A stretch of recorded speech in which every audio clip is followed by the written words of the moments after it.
This is the Simpit. I'm your host, Shaun, and the topic of today's show is a direct comparison between different shifting methods when sim racing. Now, this comes on the heels of two different shifter reviews, both of them being H-pattern and sequential shifters, and that really made me talk about the added immersion, the added realism that comes with driving with an actual shifter compared to the paddles, which is really the default now for most sim racers. Now, in reality, that added immersion, that added realism, it comes with a cost, and I talk about how using a shifter is never going to make you faster than using the paddle shifters. It's really about the driving experience. I've even talked about the difference between a sim racer and a sim driver, and at least for the purpose of this conversation, I think of a sim racer as being somebody who is determined at all costs to win the trophy, to stand on top of the podium, and they're going to do whatever it takes with setup, with practice, with strategy to make sure they win the race, and anything that takes even a tenth of a second from that is out of the question when it comes to that type of sim racer.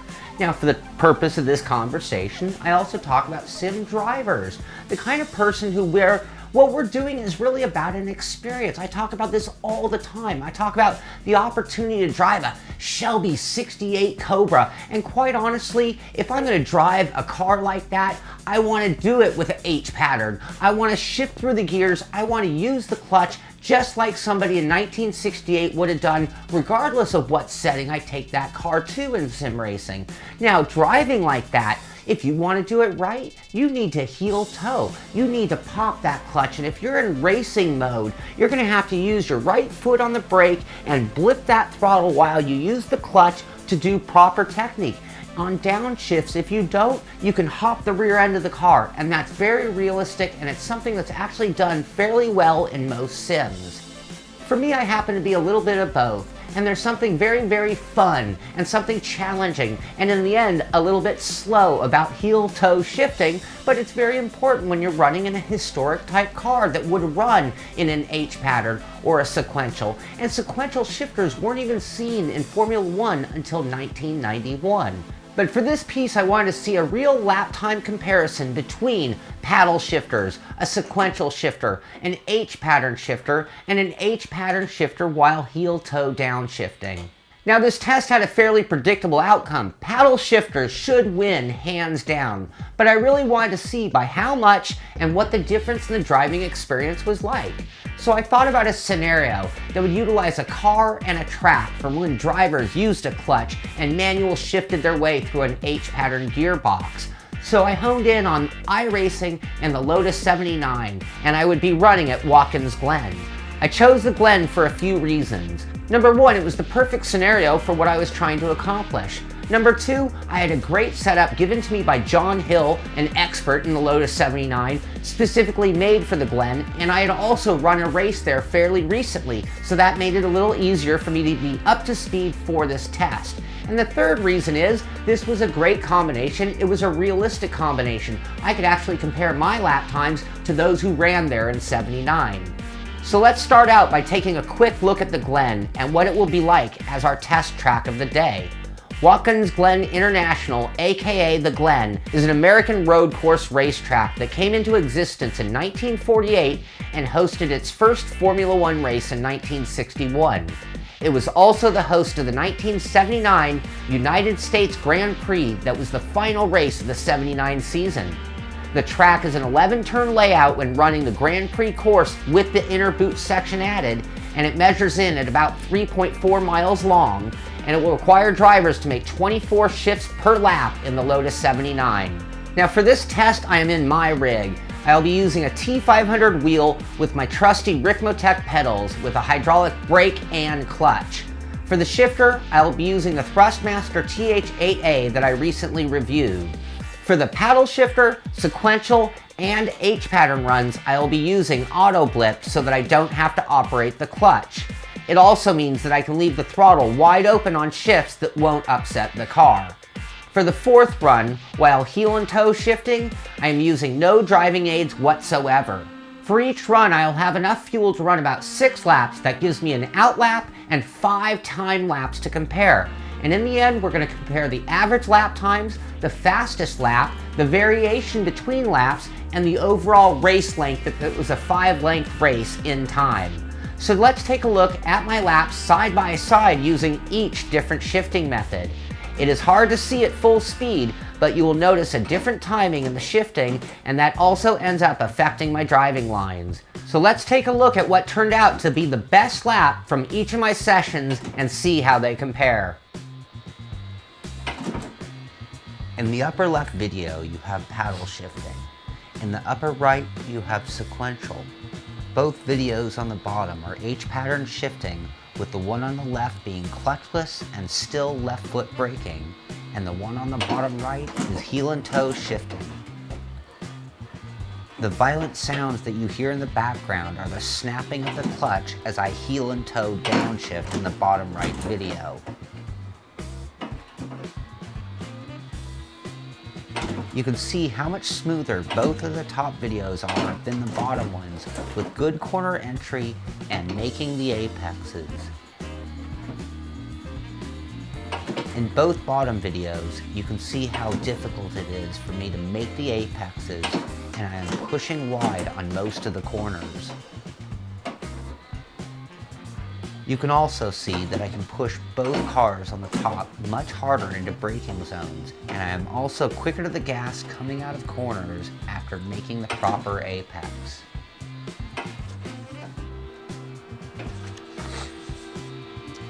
As we come to the line, you will see the virtual distance between them, with just over a second between first and fourth place.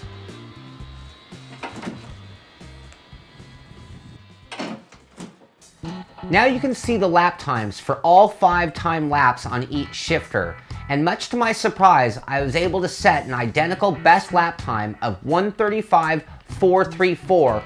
This time was achieved while using paddle shifters and also with the sequential shifter. However, if you look at the overall race time, the paddle shifter beat it by a full second over 5 laps. Another thing you will notice is that I was a bit more consistent with the paddles than with the sequential, and the variation between laps was 0.2 tighter. When we take a look at using a 5-speed H pattern, you will see my best lap was almost a half a second slower than the other 2 methods, and my final race time was actually 2 seconds slower than when running with paddle shifters. However, you might also notice that the variation between laps was very close, with only a 0.484 difference in time between the 5 laps. And that takes us to my heel-toe method. This is by far the hardest to drive and the hardest to master. My total race time came in 12 seconds slower than paddle shifters, and my average lap time was over 2 seconds slower. I also suffered from massive change in my lap-by-lap consistency, and we saw a 2.5 second difference between a good and bad lap. While heel-toe shifting, my best lap overall was a 1:36.873, which was slower than any of the laps set with any of the other methods. So despite this not being super scientific and the results ending up about where I expected them to be, there were a few observations that I made that I want to talk about. Starting with using the paddle shifters. Obviously they are the fastest method of all, not only the fastest lap time, but also the fastest overall 5 lap time. And if you think about it, that makes total sense. I'm able to drive with my hands on the wheel the entire time, which allows me to push that much harder and maintain that much more precision and consistency. And that's why you're going to find them on all Formula 1 cars and pretty much all exotic cars out there as well. Now what did surprise me was how fast sequential shifting ended up being. I mean, it was right on the heels of running with the paddle shifters. And it came down to this. Despite having to shift 24 times per lap, my hand spent very little time off the wheel, and that still allowed me to push and be very consistent. I noticed the biggest difference of all was under braking. Those moments when I was trying to get a downshift in, and it made it a little harder to do trail braking. I found that when running with one hand on the wheel, at that delicate moment of turning in while braking, made it a bit too much to be able to push things at maximum speeds. I had to get just a touch more braking done in a straight line to ensure making my turn-in points and not getting too loose while one-handed on the wheel. The 5-speed was well off the pace in both fastest lap and overall time, and that's to be expected considering the amount of time my hand would be off the wheel compared to sequential shifting.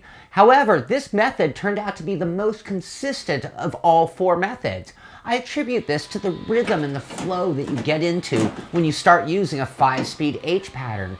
Now, it's also more difficult. It had to do with braking even earlier and being even more conservative, and driving that way actually tightened up my lap times. When switching to the heel-toe method, it put the most demands on me as a driver, for sure. Not only the 5-speed shifting, but now I'm operating the clutch and 1 foot to operate both the gas and brake. I found it very hard to give the precise amount of braking, and if the throttle blip wasn't right on the money, it would upset the car, making corner entry that much harder. It isn't just that it was slower in every category, but I never found the same kind of car control that was possible with any of the other methods. It had the slowest laps recorded of any of the other method, and the average lap times were nearly 2.5 seconds off of my pace when running paddle shifters. And I'll tell you one more thing, as a driver, after 6 short laps on a pretty short road course, I was completely drenched in sweat after just that much time in the car. As I mentioned at the beginning of the show, the results of this test came in being almost exactly where I expected them to be on the performance side of things with each shifting method. But what did blow me away was the difference in the driving experience. I mean, I kind of predicted that a little bit, but maybe not to the magnitude that I really felt it when going from one to the other to the other.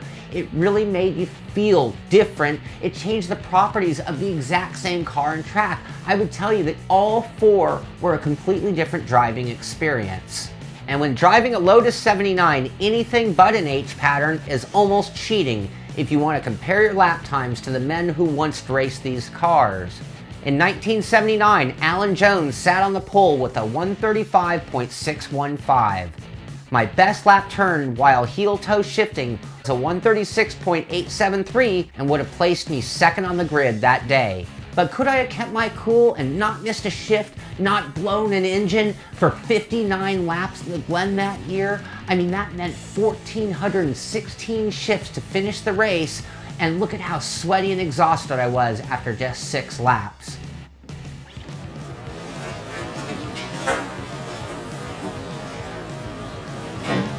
So I had a great time doing this project, and it really confirmed my beliefs when it comes to the topic of using a shifter while sim racing and the added realism, the added demands that it puts on a driver. But at the same time, it confirmed my need as a racer to do anything it takes to find any and every advantage out there on the track. Now, I can't even imagine what it would be like to run in an entire grid of Lotus 79s where everyone on that grid was also using a manual shifter and heel-toe shifting, running an era-correct sim race for the very first time. It'd be pretty hard to accomplish that and ensure that everybody was actually using those properties, but I tell you, if you did, it would be a true vintage race with missed shifts, blown engines and all, but that isn't very likely to happen. Now, before I wrap things up, I have a little bit of a request. Better yet, I have a little bit of a challenge for all of you out there.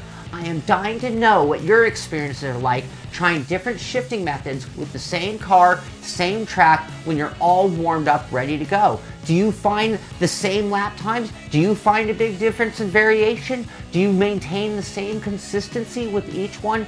I'm dying to know if any of you out there are actually heel-toe shifting, which is such an art form. I want to know how your lap times compare to mine.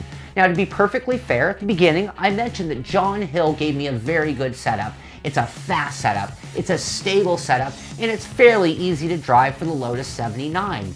I'm going to make that setup available for download at the Simpit. It will be with this video. If you're watching on YouTube, I will put a link in the description. Go to the Simpit, go to this video. You'll be able to get the link for the download for John Hill's setup for the Lotus 79, enough to run 6 laps exactly the way I did.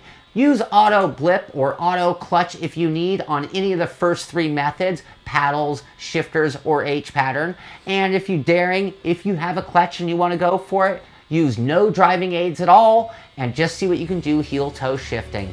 Please, at the Simpit for this video, post your times. I want to see how they do. Now, I'm no alien. I think I set some pretty decent lap times there, but I left lots of room for somebody to beat me. But on the heel toe, I had a hard time. I have to admit, I had a hard time getting it just right, but it'll be great to see how all of you did out there. I hope you've enjoyed this test. I hope you've enjoyed this driving experience. This is the Simpit. I'm Shaun Cole, and I'll see you on the track.